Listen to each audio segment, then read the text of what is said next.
òjò tó rọ̀ tí ò dá, Ọlọ́run ló mọ iye ẹni tí ó pa. Òjò tó rọ̀ tí ò dá, Ọlọ́run ló mọ iye ẹni tí ó pa.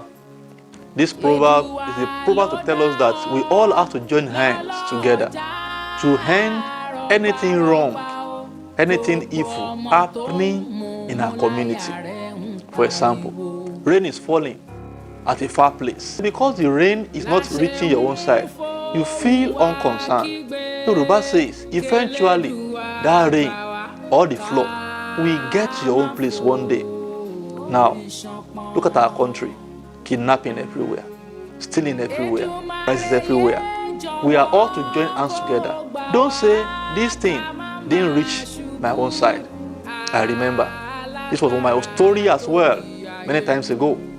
Until one day, on my journey to Abuja, the same thing nearly happened to me, where they were kidnapping, only for God who saved me. We should all rise up and help this nation and end all evil through our prayer, our fasting, our commitment, our vigilance.